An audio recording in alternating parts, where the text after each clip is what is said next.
मंगलम भगवान वीर मंगलम गौतमामणि मंगलम कुंद कुंदाद्य जैन धर्मस्तु मंगलम सर्वमंगलमांगल्यम सर्वकल्याणकारकं प्रधानं सर्वधर्माणां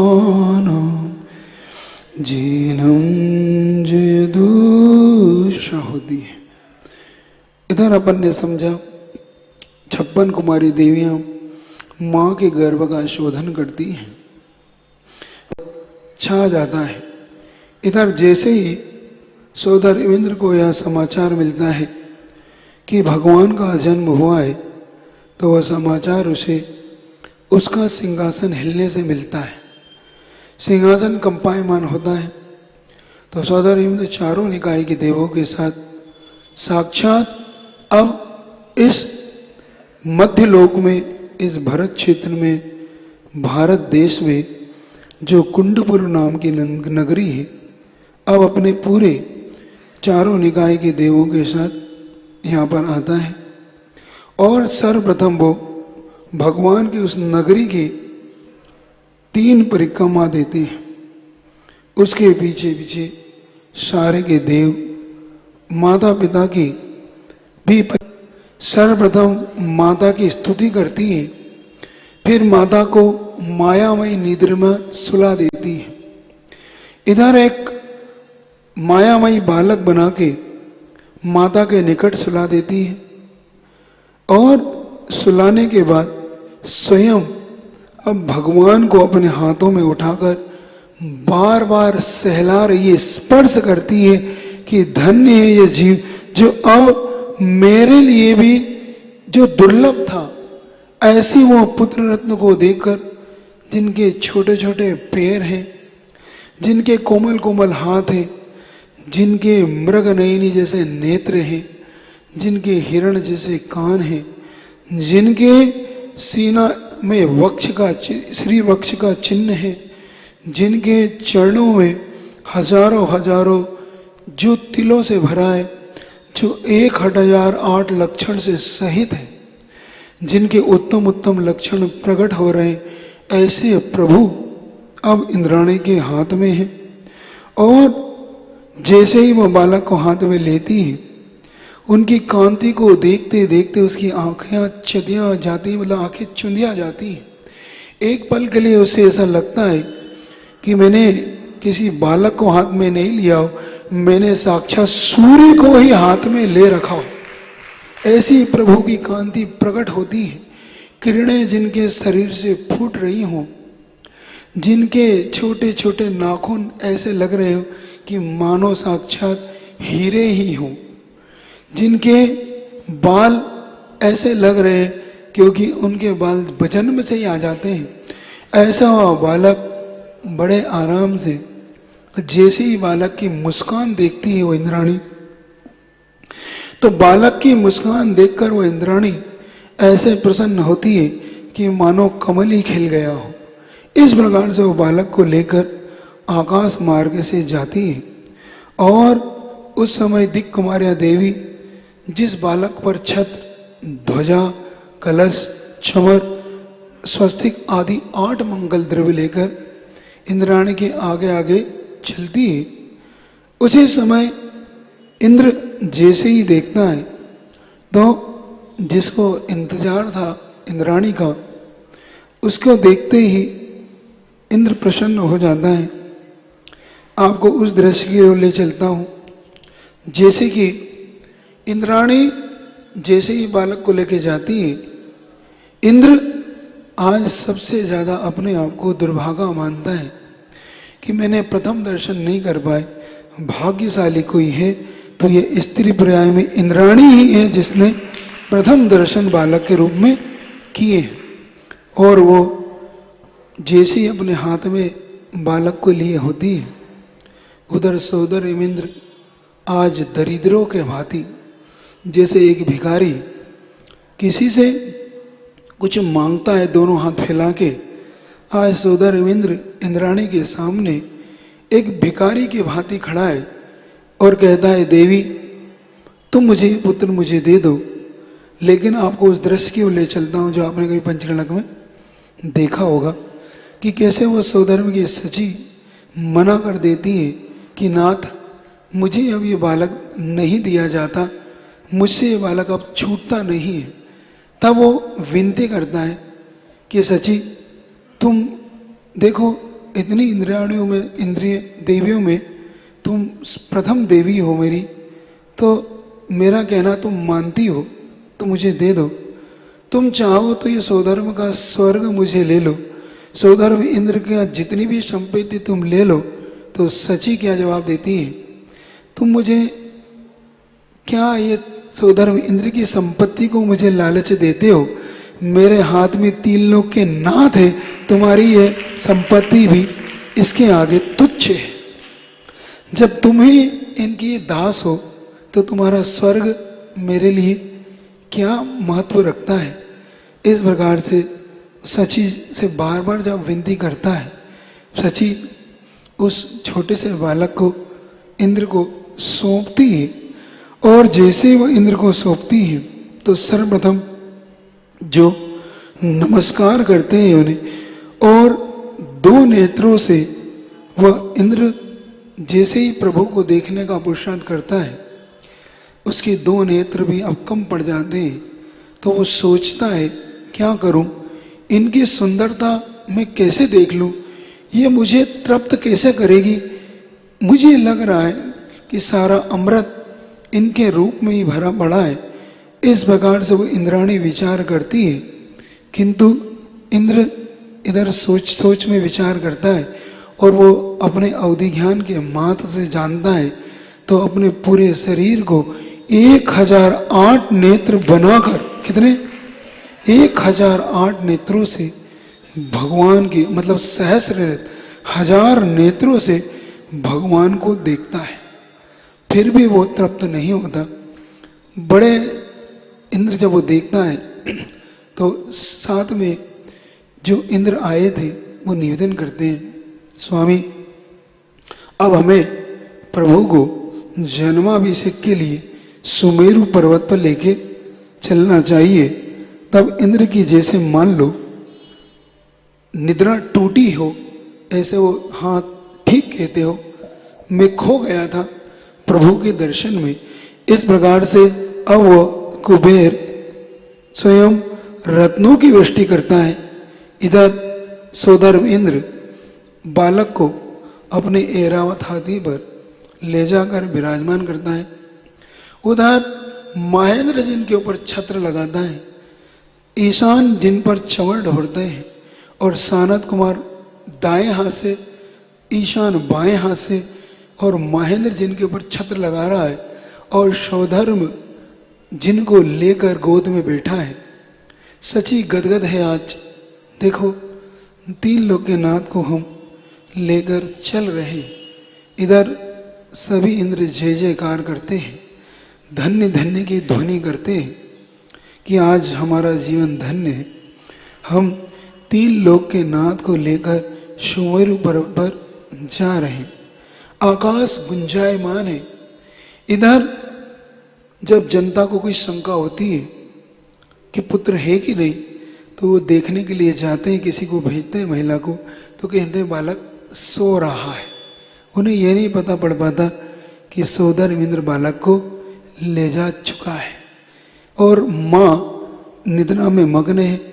जनता यही सोच रही है कि प्रभु अभी सो रहे हैं। इधर सोदर इंद्र सुमेरु पर्वत पर पांडुक वन में पहुंचता है। पांडुक वन में भगवान को उस पांडुक शिला पे विराजमान करता है।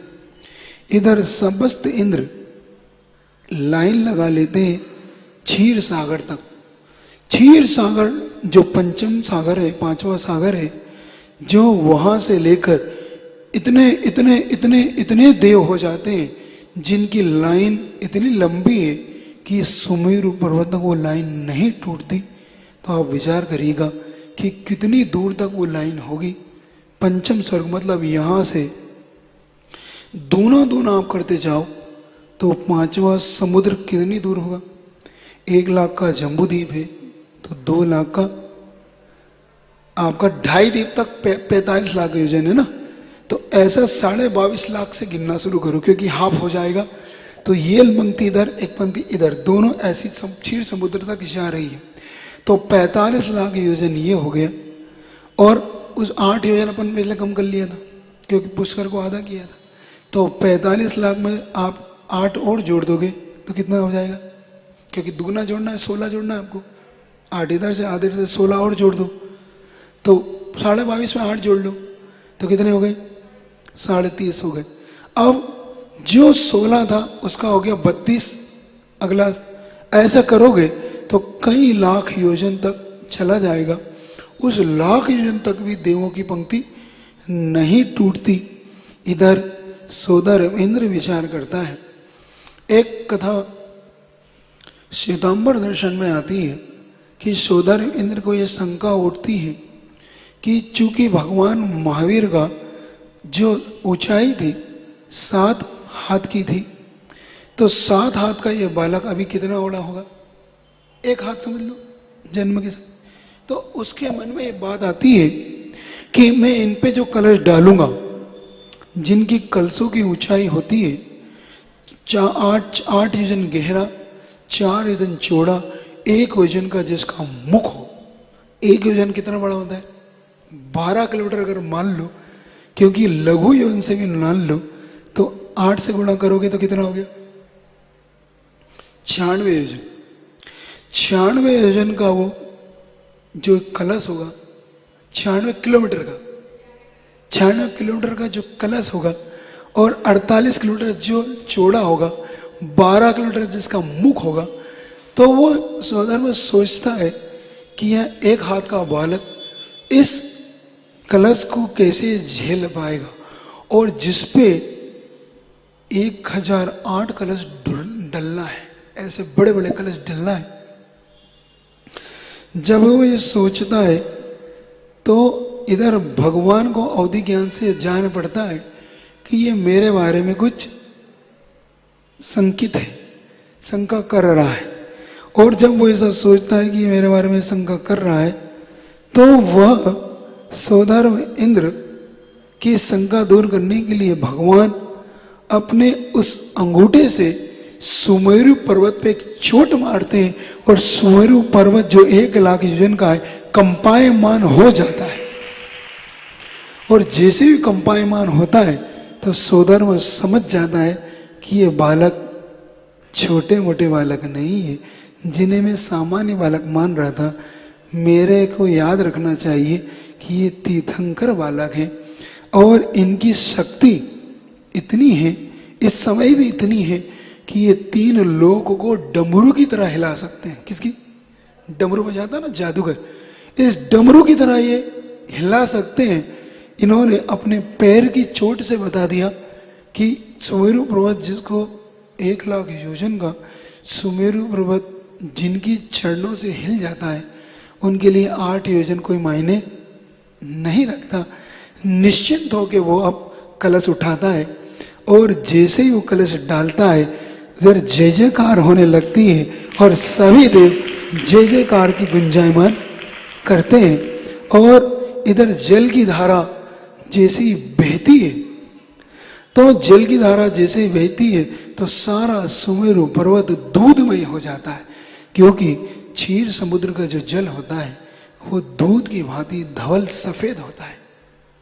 और उस धारा से सारे देव ऐसे नहा जाते हैं, ऐसे उस धारा में से बहने लगते हैं जैसे कोई बाढ़ आती है ना, तो बाढ़ में कैसे जीव जंतु बहते हैं ऐसे सारे के सारे जो असंख्यात देव वहां पर हैं वो उस जल के अंदर डूबने लग जाते हैं।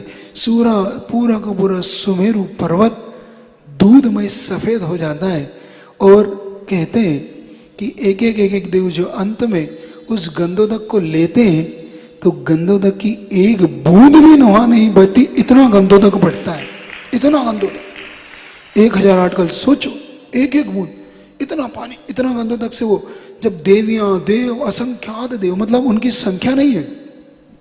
सोचो गंधोदक जब एक बालक के सिर से ढुला हुआ गंधोदक भी इतना महान हो जाता है, तो साक्षात जिन बिंब का गंधोदक कितना महान होगा, इसकी महानता शब्दों में बांधी नहीं जा सकती। जब भी जिन बिंब का गंधोदक तुम्हें मिले, इसी भावना से लगाना कि जब सोदर इंद्र किंकर की भांति, नौकर की भांति उस गंधोदक को भी अपने मस्तक पे लगा के गदगद होता है, तो मुझे तो साक्षात भगवान के केवल ज्ञान से युक्त उस जिन बिंब का गंधोदक मिला है। इधर इंद्रों में विकल्प होता है कि देखो सोदर इंद्र अकेला ही अभिषेक करता है। ये तो आपका सौभाग्य मनुष्यों का कि सब मनुष्यों को सौभाग्य मिलता है। वहां पे मात्र सोदर इंद्र का अलावा कोई नहीं करता अभिषेक, कोई नहीं करता।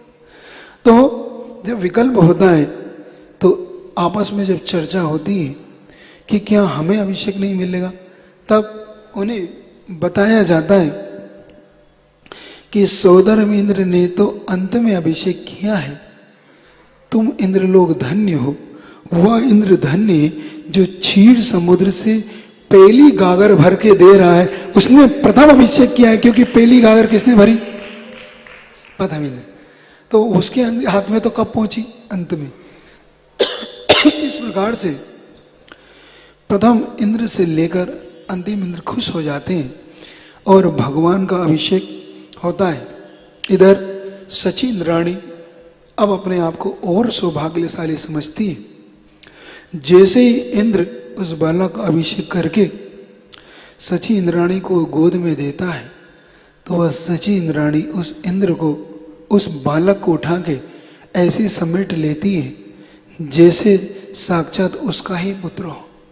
और भगवान की आंखों में पहले तो भगवान को पूर्ण रूप से पहुंचती है, पहुंचकर भगवान को बहुत अच्छे से श्रृंगारित करती है, भगवान की आंखों में काजल लगाती है और इंद्र से जो स्वर्ग से आए हुए वस्त्र भगवान के ऊपर पहनाती है। भगवान के दोनों कान छिदे हुए अपने आप ही होते हैं, उनमें कुंडल पहनाती है। भगवान के गलों में रत्नमय हार डालती है, घुंघरू वाले पायजब उनके पैरों में डालती है। उनके जो कमर में वह कमर बांधती है, कमरबंद बांधती है, दोनों बाजुओं में स्वर्णमय, हरेमय, रत्नमय उसको दोनों बाजूबंद बांधती है। इस प्रकार से भगवान की शोभा देखने लायक हो जाती है। पहले ही भगवान सूर्य के भांति, चंद्रमा के भांति चमक रहे हो, फिर स्वर्ग से आए हुए आभूषण जिनको पिना दिए गए हो, तो कुंडल ऐसा चमकता है कि भगवान की चेहरे की लाली उस कुंडल में जब झलकती है तो ऐसी लगती है कि जैसे ये एक सूर्य नहीं हो, 1000 सूर्य एक साथ प्रकाशित हो रहे हैं, जिनके गले में भगवान का वो चित्र ऐसा लग रहा हो कि एक भगवान नहीं है, कई कई भगवान हो। ऐसा वह बालक जब इंद्राणी के द्वारा सजाया जाता है। इधर गंधर्व और किन्नर नृत्य ज्ञान करते हैं, बहुत बड़े बड़े गाने गाते हैं। इधर सौदर्भ इंद्र तांडव नृत्य की तैयारी करता है। भगवान के जन्म के बाद जैसे ही वो भगवान को वापिस सुमेरु पर्वत पर से लेकर उठाता है और वह ले जाकर वापिस कुंडलपुर नगरी आता है, इधर पिता को सम्मानित करता है कि धन्य है आपका यह पुत्र जिसका हम अभिषेक करके अभी लौटे हैं। और इधर इंद्राणी पुत्र को ले जाकर वह मायावी बालक को दूर करके प्रभु को माँ के पास लौटाती है और माँ की निद्रा को दूर करती है। इधर जैसे ही माँ उस बालक को देखती है तो माँ ऐसी भर जाती है कि माँ के दोनों स्तनों से दूध झर जाता है। माँ का इतना स्नेह उमड़ता है, इतना स्नेह उमड़ता है उस बालक को देख के, और बालक को देखने के बाद माँ में इतना वात्सल्य भर जाता है। इधर साक्षात सौधर्म इंद्र किंकरों के भांति राजा सिद्धार्थ के उस महल में तांडव नृत्य करने के लिए तैयार होते हैं, और तांडव नृत्य करके बहुत अच्छे से प्रभु की स्तुति करते हैं। उधर बालक के पैर में चिन्ह देखते हैं, उनके अंगूठे से जो चिन्ह दिखाई देता है वो सिंह का चिन्ह दिखाई देता है उसे, लक्षणों में 1008 लक्षण के द्वारा। इस प्रकार से वह उस बालक की नाम की घोषणा करते हैं कि इनका नाम वर्धमान, महावीर, अतिवीर, जो भी उनके नाम, इस प्रकार से उनके नाम की घोषणा करता है सौधर्म इंद्र कि ये साक्षात भगवान महावीर होंगे।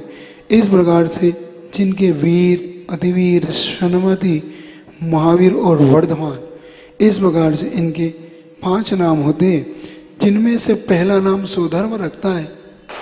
दूसरा नाम उनका तब रखा जाता है जब ये बालक धीरे धीरे बड़ा होता है।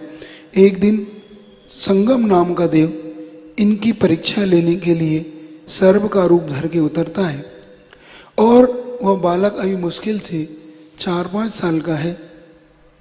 वृक्ष पे ये उतार चढ़ाव का खेल खेल रहे हैं। इतने में संगम देव अपनी नाग बन के, सर्प बन के फन फैलाकर खड़ा हो जाता है, और वह फन फैलाकर जैसे ही खड़ा होता है तो उधर प्रभु निडर होके खड़े हैं, सब बालक भागने लग जाते हैं। तो प्रभु उस पेड़ पे से उतरने के लिए उस संगम नाम के देव के जो सर्प बन के खड़ा है उनके फण पर ही पैर रख के उतर जाते हैं, और उनके फण पर पैर रखते हैं। संगम देव समझ जाता है कि ये निडर बालक है, इसलिए उनका नाम अतिवीर रख दिया जाता है कि ये अति मतलब वीरों में वीर हैं, ऐसे ये प्रभु हैं। इस प्रकार से महान महान स्तुति जिनकी की जाती है। प्रभु धीरे धीरे बड़े होते हैं, और सौधर्म इंद्र के द्वारा दिव्य नाटक नाम का संपन्न किया जाता है, और महान भक्ति के द्वारा प्रभु की स्तुति की जाती है। अब सौधर्म इंद्र साक्षात महावीर स्वामी की, जिनका भय दूर है, इस प्रकार से महान महान कार्य जिनके द्वारा अब किस प्रकार से किए जाते हैं। भगवान का यश अब चारों तरफ फैल रहा है, जिनका महावीर स्वार्थक नाम है। इस प्रकार से उनकी स्तुति की जाती है, और सौधर्म इंद्र अपने देवियों के साथ मानो किंकर के भांति अब वह कुंडलपुर में पड़ा रहता है, जिनका अब भोजन साक्षात स्वर्ग से आ रहा है। कहाँ से आता है उनका भोजन? स्वर्ग। जिनका भोजन अब स्वर्ग से आ रहा हो, जिनके लिए खेलने वाले देवता भी बालक बनकर आते हैं। उनके मनुष्य नहीं खेलते उनके साथ कौन खेलता है? देवता उनके साथ खेलने के लिए उतरते हैं, और जिनको सजाने के लिए मान लो सारी की सारी सामग्री अब यहीं से आती है। इस प्रकार धीरे धीरे धीरे वह बालक बड़ा होता है। अब जिनकी उम्र 30 वर्ष होने को आ रही, ठीक है, अब भगवान का उम्र 30 साल की हो रही है। भगवान यौवन अवस्था को प्राप्त है। इधर पिता सोचते हैं कि इनका विवाह किस प्रकार से संपन्न किया जाए, लेकिन जिनकी उम्र 30 वर्ष है, जिन्हें चारितमों का क्षोभम प्राप्त है, जिन्होंने करोड़ों जन्मों में संसार में भ्रमण किया है, वह प्रभु भी अब वैराग्य की ओर जिनका मन उत्पन्न होता है, उन्होंने सोचा कि चारित्र के अभाव में मेरे दिन व्यर्थ बीते हैं, और पूर्व काल में ऋषभ आदि जितने भी तीर्थंकर हुए हैं उनकी आयु बहुत थी, किंतु मेरी आयु बहुत थोड़ी सी बची है, क्योंकि जिनकी उम्र मौत 72 साल की थी, 30 साल जिनकी बीत चुकी हैं। इस प्रकार से वो अपनी आयु इत्यादि का चिंतन करते हैं और जैसे ही वो 12 भावनाओं को भाते हैं वैसे ही पंचम स्वर्ग से लोकांतिक देव का आना होता है। उनकी 12 भावनाओं को भाते देखकर वो अब इस संसार से अनित्य आदि 12 भावनाओं का चिंतन करते हैं। आपको ये 12 भावना पढ़ने योग्य है।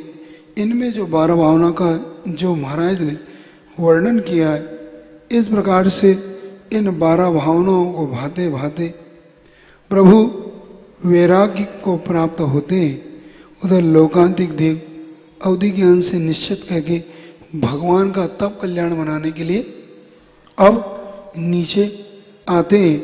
पूर्व जन्म से मानव जिन्हें द्वादशांग का ज्ञान हो, जिनका अभ्यास वैराग्य में हो, ऐसे वो देव लोग भी आज प्रभु की स्तुति करते हैं कि धन्य है प्रभु, आपने किस प्रकार से इस प्रभु आपने क्या वैराग्य से भरकर जो आप ओतप्रोत है अब इस संसार मार्ग को आप छोड़ रहे हैं। यह सिर्फ आप जैसे सुभटी कर सकते हैं, दीनहीन व्यक्ति ये कार्य नहीं कर सकता। क्या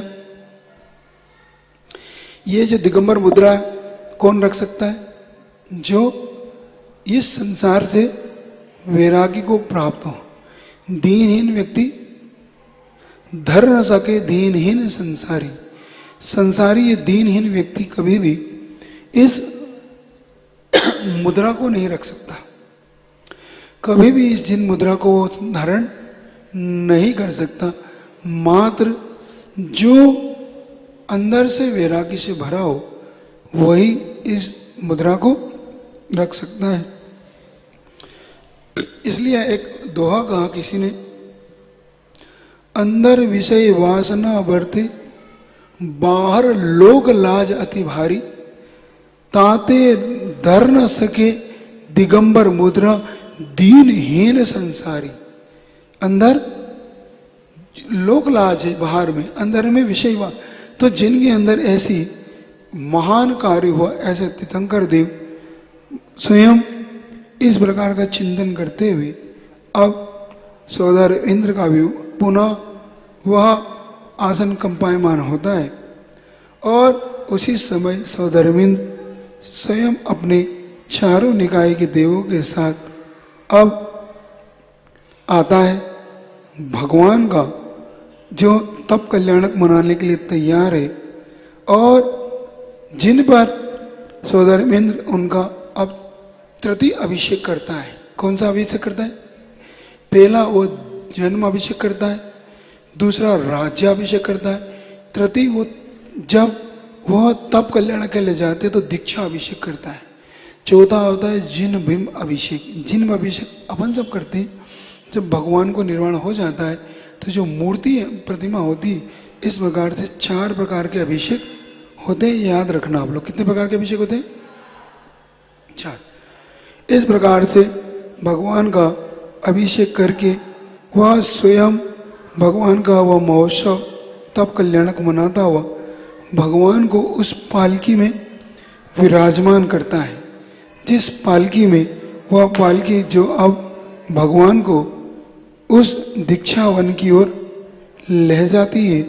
महावीर स्वामी को इंद्र के द्वारा इस प्रकार से जय जय की घोषणा की जाती है और इंद्र के द्वारा अब भगवान को खूब अच्छे से सजाया जाता है। इधर माता पिता को जैसे ही पता पड़ता है कि ये वैराग्य के लिए वन को जा रहे हैं दीक्षा लेने के लिए, तो आकुल व्याकुलित उनका परिणाम हो जाता है। आप विचार करिएगा, जब आप सामान्य जीव भी आपके परिवार से अगर कोई निकल जाए तो आप आकुलित व्याकुलित हो जाते हो, तो साक्षात 3 लोक के नाथ जिसके माँ की गोद से जो खेला है और जिस माँ ने, और वो जब उन्हें छोड़ कर जाते हैं तो उस माँ की मना स्थिति क्या होती होगी। तो वो माँ को सौदा रविंद्र इंद्राणी की सचिव ने बहुत अच्छे से समझाती है कि इस प्रकार से वह सांत्वना को प्राप्त होती है। इधर भूमि गोचरी लोग अब वह दिव्य आभूषणों से सजी हुई पालकी को उठाते हैं तो सर पे से 7 पग दिव्य व भूमि गोचर चलते हैं। फिर आकाश मार्ग से 7 पग विद्याधर ले जाते हैं। उसके बाद फिर इंद्र अपने कंधों पर आकाश मार्ग से उस पालकी को उस दीक्षा वन के लिए ले जाते हैं, जिस दीक्षा वन की देखने लायक छवि है, जहाँ पर बड़े बड़े वृक्ष लहला रहे हैं। इस प्रकार से वहाँ पर ले जाके जय जय की घोषणा होती है और प्रभु अब अपने समस्त आभूषणों की तैयारी करने के लिए, उतारने के लिए तैयार होते हैं। उनके द्वारा अब पंचमुष्टि के श्लोक करने के लिए तैयार होते हैं। इधर माता जब वन में भभरू को देखती है तो मूर्छित होकर गिर पड़ती है। फिर भी जिन्हें शोक सहन नहीं हो रहे, ऐसी वह माता भी अब पुनः मूर्छा दूर होती है, बार बार अपने पुत्र को याद करने लग जाती है। इधर मोह की ममता, जो मोह है वह बड़ा दुर्भेद्य है। मोह एक ऐसी वस्तु है कि जिसे पार करना बहुत कठिन है।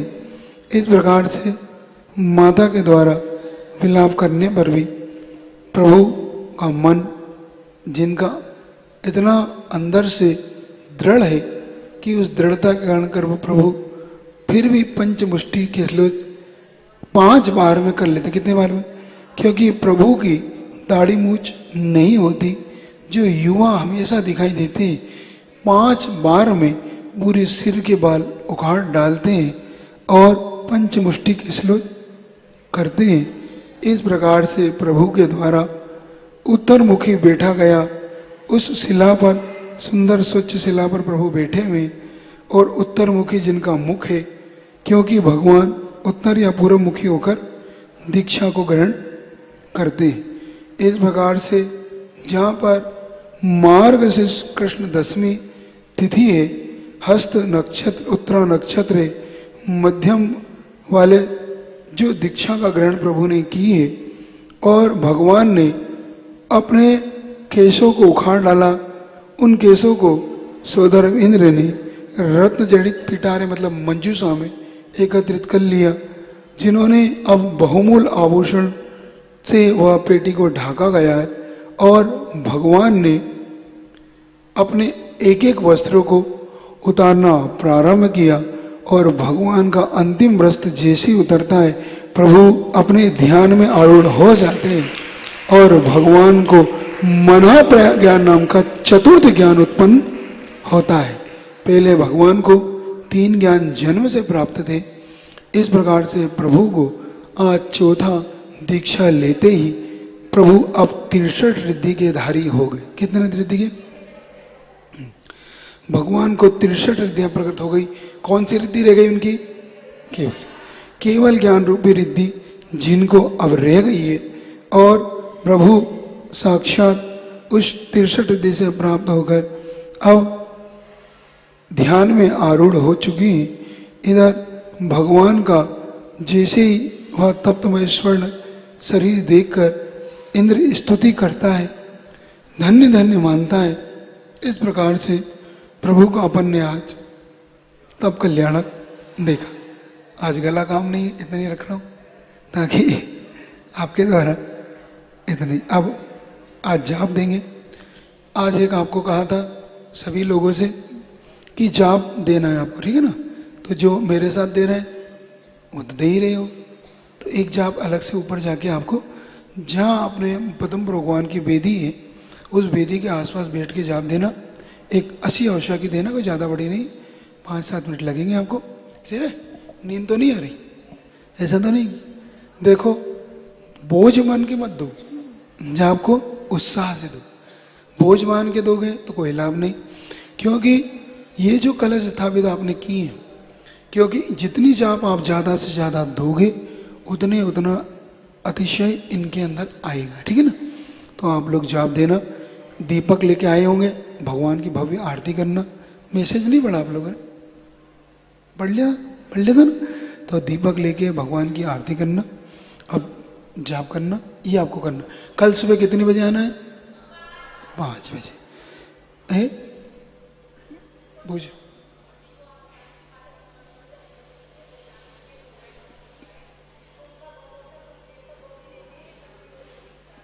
पृथ्वी लोग वाला वहां जा ही नहीं पाते। विद्याधर जरूर जाते हैं, विद्याधर जा पाते हैं, तो वो देख के इतने गदगद होते और वो भी ले लेते। उन्हें क्या है, उन्हें तो भगवान का। वहां पर तो ऐसा भी एक प्रकरण आता है कि जो चारणधारी मुनि महाराज होते हैं, वो जब उधर सुमेरु की वंदना के लिए जाते तो वो भी उसको देख लेते। ऐसा भी प्रकरण आता है, अलग अलग चलेगा। तो आपको पूजा की ये समझ में आ गई? बहुत लोग कह रहे थे महाराज इसको बता देना कैसे करना है। तो इसकी विधि बता रहा हूं कि दीपावली पूजा आपको कैसे करना है। चाहो तो 5 मिनट की रिकॉर्डिंग बना लो, 5 मिनट सारी चीज बता रहा हूं, ठीक है? एक 5 मिनट की रिकॉर्डिंग कर लो ताकि आप उसको ग्रुप में डाल देना ताकि आपके तक पहुंचे। ये दीपावली पूजा भगवान गौतम स्वामी को जब केवल ज्ञान होता है ये उसमें की जाती है, क्योंकि सुबह आप निर्वाण कल्याणक मना चुके होते हैं। तो दोपहर में जब आपको यहाँ से वो दिया जाएगा, सुबह निर्वाण महोत्सव के बाद आपका जो कलश होगा, उस कलश को बड़ी सावधानी से उठाना कि वो आपका है कि नहीं। क्या अगर आपका नहीं है तो आप नहीं उठाना, नहीं तो ये वरदान अभिशाप में बदलेगा। भूल से भी किसी का कलश नहीं उठाना, जिसपे आपकी चिट हो, आपका नंबर हो, वही उठाना, क्योंकि बहुत लोगों ने एक जैसे बनाए। उनको ले जाने के बाद आप बड़े आनंद से, हो सके तो गाजे बाजे से ले जाओ, नहीं हो सके तो थाली बजा के ले जाओ, नहीं हो सके तो ताली बजा के ले जाओ। तो आप एक दीपक जिससे यहाँ पे आप आरती करेंगे, उस दीपक को उस कलश के साथ, मंगल कलश के साथ बड़े आनंद से ले जाना। फिर घर में किसी पवित्र स्थान पर रख लेना। फिर आप जब दोपहर में 2 से 5 के बीच में पूजा करोगे, तो 2 से 5 के बीच में आप उस कलश को जहां आपको स्थापित करना है पूजा घर में, तो यहाँ पे विधि दी है, उस मंत्र के साथ स्थापित करना। फिर आप जो मुखिया होगा घर का, वो मुखिया 16 के वस्त्र में रहना, ठीक है? धोती दुपट्टे में बढ़िया। महिलाएं हो सके तो अपने शुद्धि के वस्त्र रखना। फिर अच्छे से भक्ति भाव से पूजा करना। उसमें पूरी विधि दी है कि अगर खाता भाई हो तो उन पर आपको ये 5 चिन्ह बनाना है, श्री के 5 चिन्ह, शुभ लाभ, और लिखना है आपको कि श्री या गौतम गंधराय नमः, ऋषभ देवाय नमः, महावीर स्वामी नाय नमः, है ना। आप दूसरे कोई देवी देवता का कोई नाम ना लिखें, क्योंकि आपके लिए जैन दर्शन में ये व्यवस्था है। अजैन दर्शन में उनकी व्यवस्था है, वो उनके हिसाब से लिख लेंगे, आप अपने हिसाब से लिख लें। और वहाँ पर आप फिर अमृत स्नान का मंत्र दिया है, उस अमृत स्नान से अपने पूरे परिवार की शुद्धि करें। फिर आप मंगल कलश के योग्य इस मंत्र को बोल के उस कलश की स्थापना करें। दीप प्रज्वलन करने का मंत्र दिया, उस मंगल दीप को स्थापित करें, दीपक को स्थापित करके शास्त्र की स्थापना करें। फिर आप मंगल पाठ से पूजा शुरू करें, गौतम स्वामी की पूजा करें।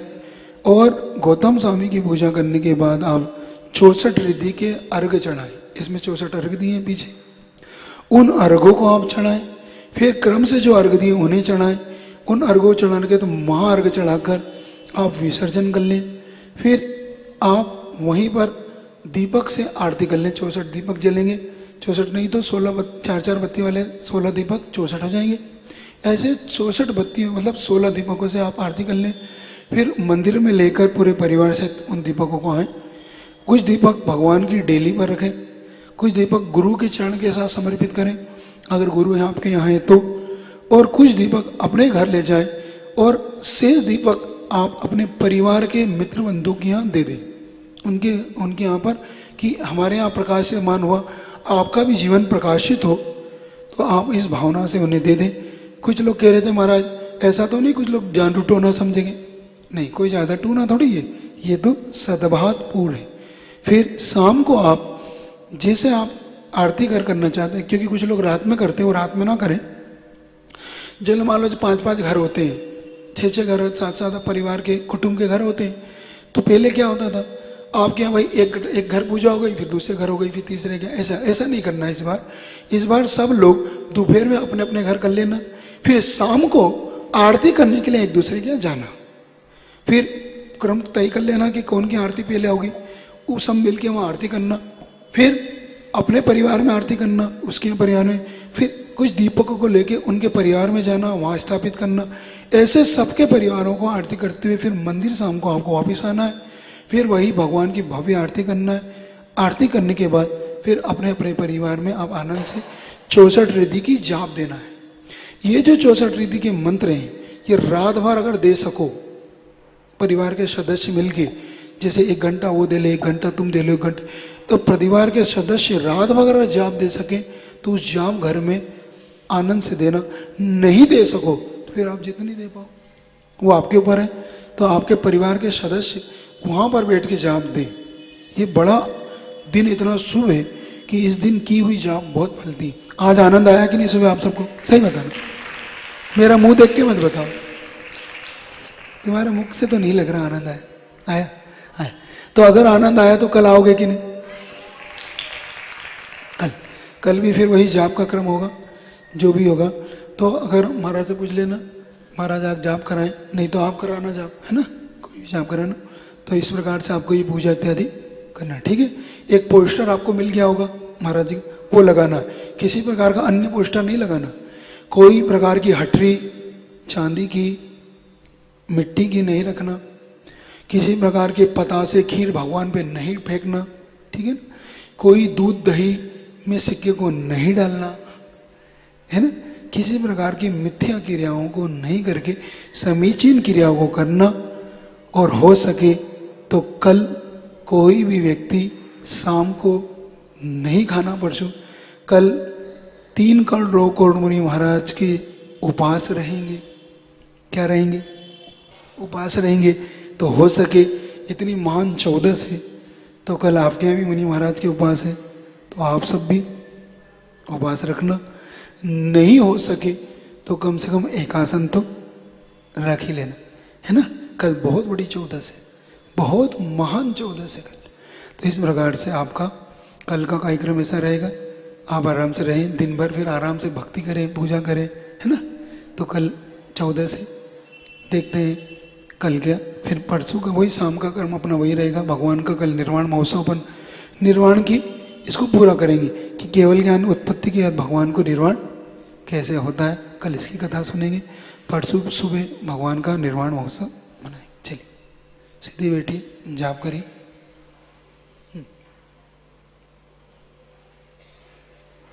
करो।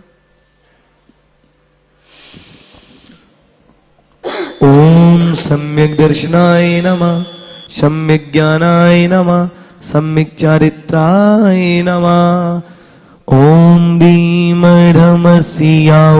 नमः, ओम भीमरमस्याउसा नमः, ओम भीमरमस्या,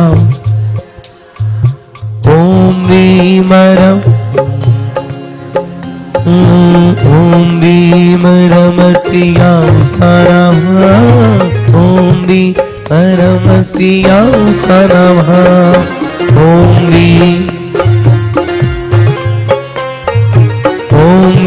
नमः, ओम भीमरमस्याउसा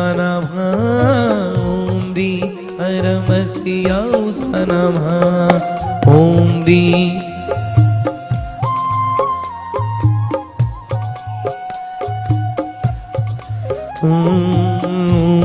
भीमरमस्याउसा नमः, ओम भीमरमस्याउसा नमः, ओम भीमरम।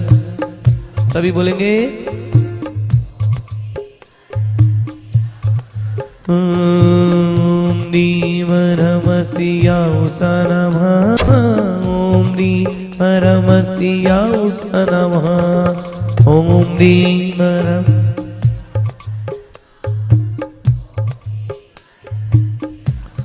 ओम भीमरमस्याउसा नमः, ओम परमस्याउस नमः ॐ ह्रीं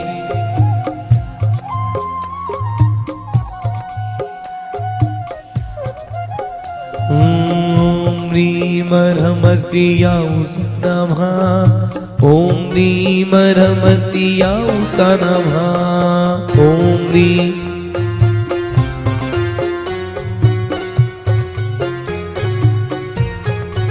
ॐ ह्रीं परमस्याउस नमः ॐ ह्रीं परमस्याउस नमः ॐ ह्रीं परमस्याउस नमः ॐ ह्रीं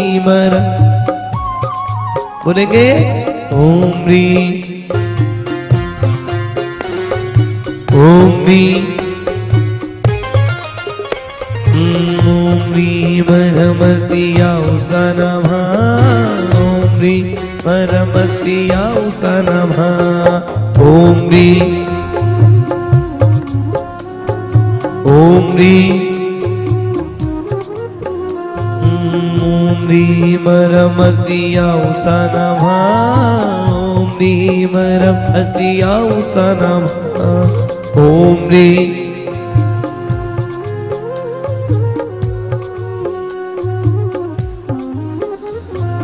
ॐ ह्रीं परमस्याउस नमः ॐ ह्रीं परमस्याउस नमः ॐ ह्रीं ॐ ह्रीं ॐ ह्रीं परमस्याउस नमः ॐ ह्रीं परमस्याउस नमः ॐ ह्रीं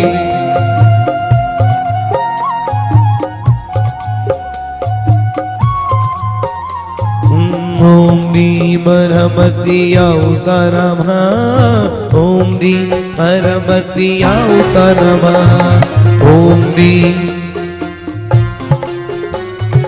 ॐ ह्रीं बोलो ॐ ह्रीं परमस्याउस नमः ॐ ह्रीं परमस्याउस नमः ॐ ह्रीं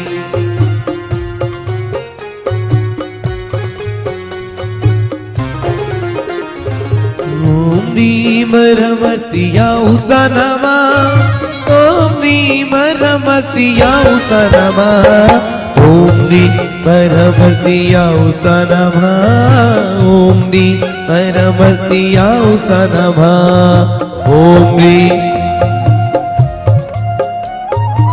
ॐ ह्रीं ॐ ह्रीं परमस्याउस नमः ॐ ह्रीं परमस्याउस नमः ॐ ह्रीं ॐ ह्रीं ॐ ह्रीं परमस्याउस नमः ॐ ह्रीं परमस्याउस नमः ॐ ह्रीं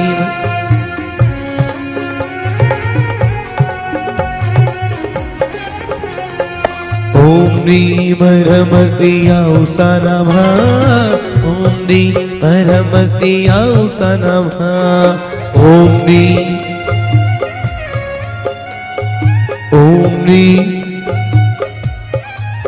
ॐ ह्रीं परमस्याउस नमः ॐ ह्रीं परमस्याउस नमः ॐ ह्रीं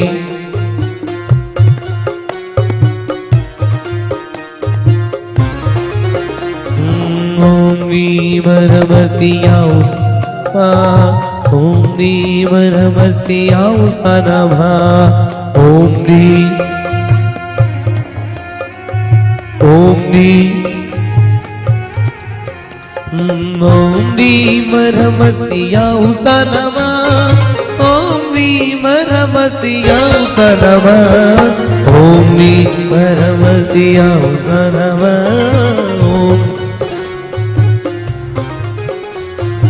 ॐ ह्रीं परमस्याउस नमः ॐ ह्रीं परमस्याउस नमः ॐ ह्रीं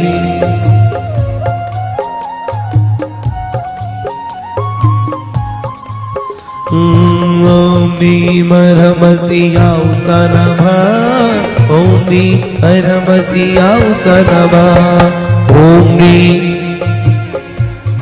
बोलो ओम नी ओम नीमरमसियाउस नमः ओम नीमरमसियाउस नमः ओम नीमरमसियाउस नमः ओम नीमरमसियाउस नमः ओम नी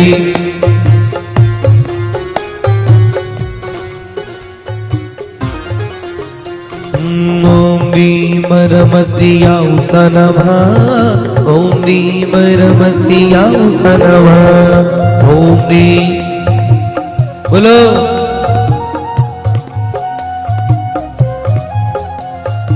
ओम नीमरमसियाउस नमः ओम नीमरमसियाउस नमः ओम नी हर हम आ शी आ ऊ शा नमः सम्यक दर्शनाय नमः सम्यक ज्ञानाय नमः सम्यक चारित्राय नमः। बोलिए 1008 त्रिपद प्रभु भगवान की। दीपक लाया आज शाम को एक मैसेज भेजा था, तो जो लोग दीपक लाए हो भगवान की पहले यहाँ आरती कर लो महाराज की मतलब, और फिर एक आरती आपको ऊपर जाके पंचपरमेष्ठी की करना है, वही दीपक भगवान को समर्पित कर देना, ठीक है। ऐसा आपको कल भी करना है क्योंकि आज सुबह बताना भूल गया था, तो ये काम आपको कल भी करना है, परसों के दिन आप फिर करोगे, ठीक है। तो कल सुबह आपको 5 बजे बिना किसी उठाए के उठ जाइएगा, ठीक है ना, क्योंकि भगवान उठाए ठीक नहीं। बोलिए संत श्रोमणी आचार्य गुरु विद्यासागर जी महाराज की। बोलिए परम पूज्य वीर सागर जी, विशाल सागर जी, धवल सागर जी महाराज की जय।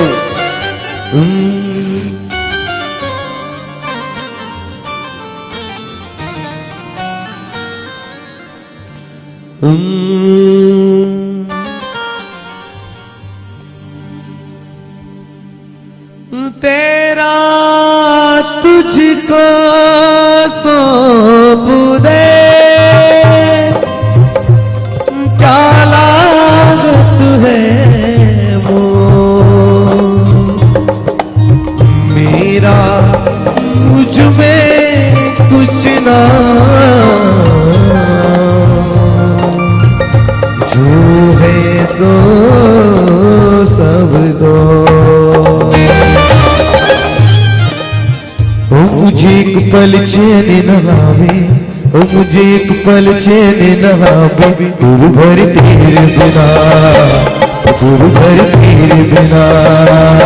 ओ मुझे एक पल चैन नवावे, ओ मुझे एक पल चैन नवावे, गुरु भर तेरे बिना, गुरु भर तेरे बिना।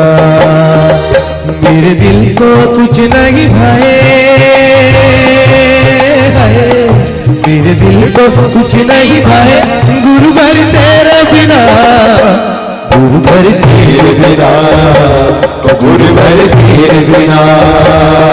ओ मुझे एक पल चैन नहावे, ओ मुझे एक पल चैन नहावे, गुरु भर तेरे बिना, गुरु भर तेरे बिना।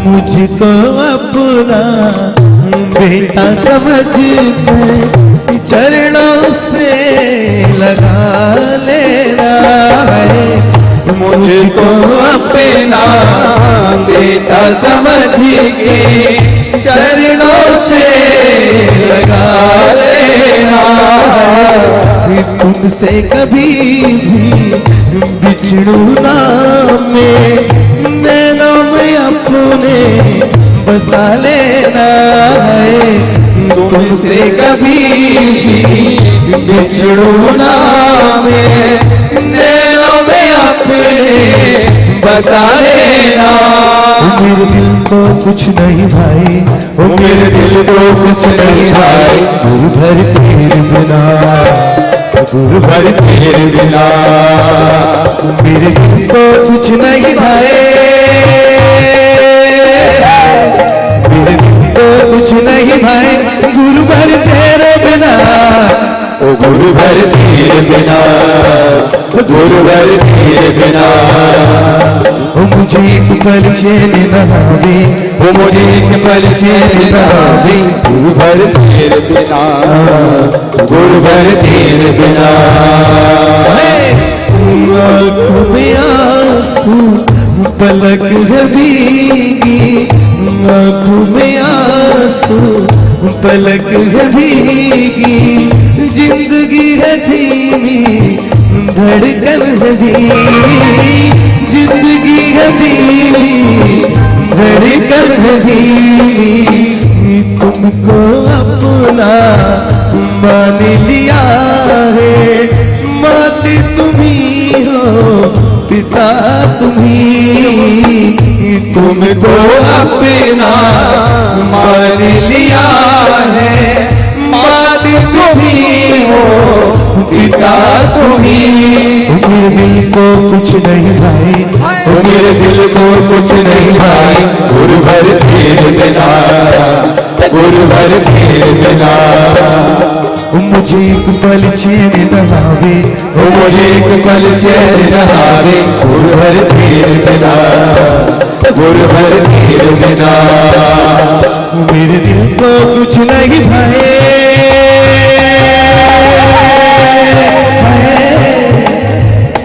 मेरे दिल को कुछ नहीं भाई, गुरु भर तेरे बिना, ओ गुरु भर तेरे बिना, गुरु भर तेरे बिना। मुझे एक पल चैन न आवे, ओ मुझे एक पल चैन न आवे, गुरु भर तेरे बिना, गुरु भर तेरे बिना, गुरु भर तेरे बिना, गुरु भर तेरे बिना। तेरे बिना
मिथ्या दर्शन झाड़ू लिया हो, फलाना लिया हो, बर्तन लिया हो, चांदी के लिया हो, ये लिया नहीं। समीचीन धनतेरस ही ऐसे है ना, झाड़ू कौन कौन लाते थे यार सब,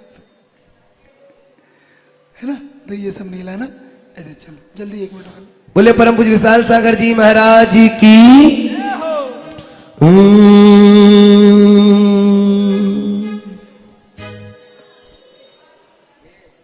चलते हैं एक और पूज्य गुरुवर के चरणों में समर्पित भजन।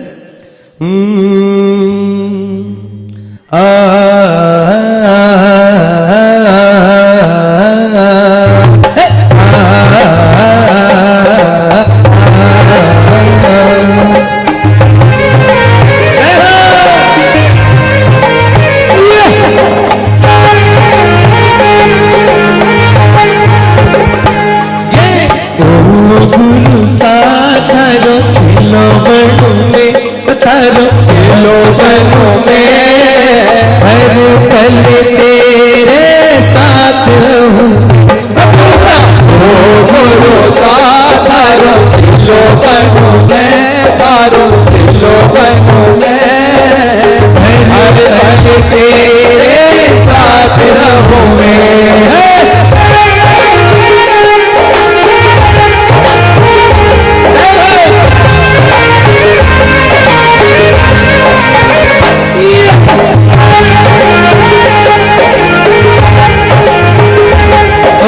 सावन का महीना होगा उसमें होगी राती, ओ सावन का महीना होगा उसमें होगी राती, ओ सावन का महीना होगा उसमें होगी राती, ओ सावन का महीना होगा उसमें होगी राती। राती तेरी ढोल बनूं मैं, तेरी ढोल बनूं मैं, हर पल तेरे साथ रहूं। तारो चिलो बनूं मैं, तारो चिलो बनूं मैं, हर पल तेरे साथ रहूं मैं।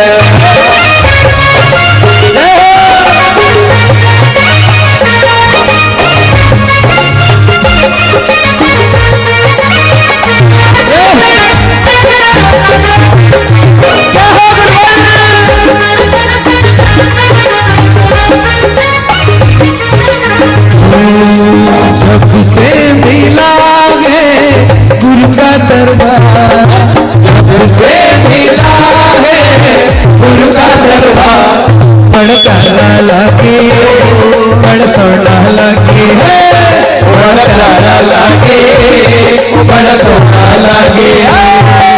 चरणों में तेरे करते प्रणाम, चरणों में तेरे करते प्रणाम, बड़ा प्यारा लगे, बड़ा सोना लगे, बड़ा प्यारा लगे, बड़ा सोना लगे।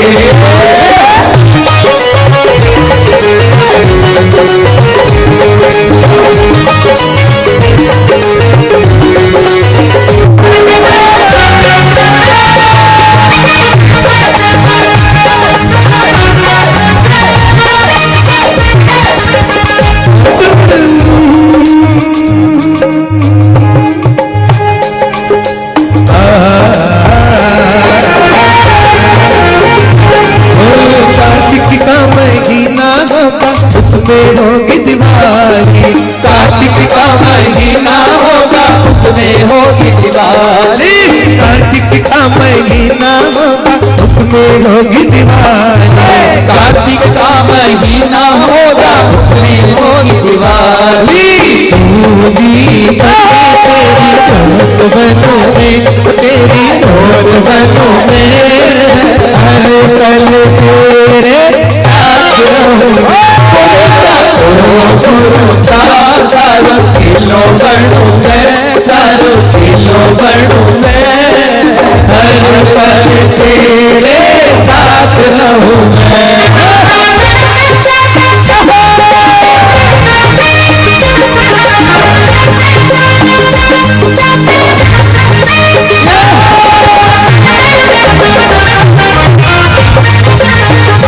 बाजे बाजे रे सहनाई मार प्रभु नाम की, बाजे बाजे रे सहनाई मार प्रभु नाम की, बाजे बाजे रे सहनाई मार प्रभु नाम की, बाजे बाजे रे सहनाई मार प्रभु नाम की। मिल आओ रे सभी झूमो नाचो गाओ, मिल आओ रे सभी झूमो नाचो गाओ।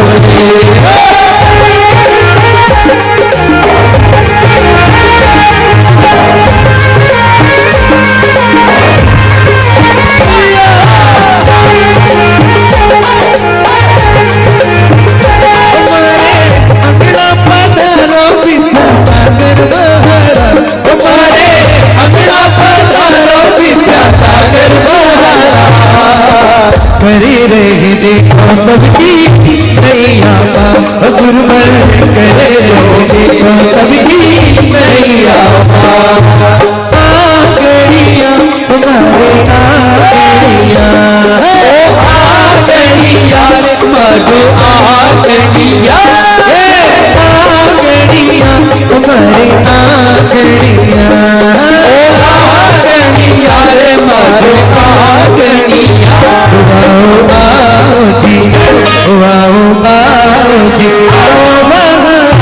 बधाई मारे गलिया ओ आओ आओ दीना महाराज बता दो मारे गलिया प्रभु के दर्श करो प्रभु के दर्श करो प्रभु के दर्श करो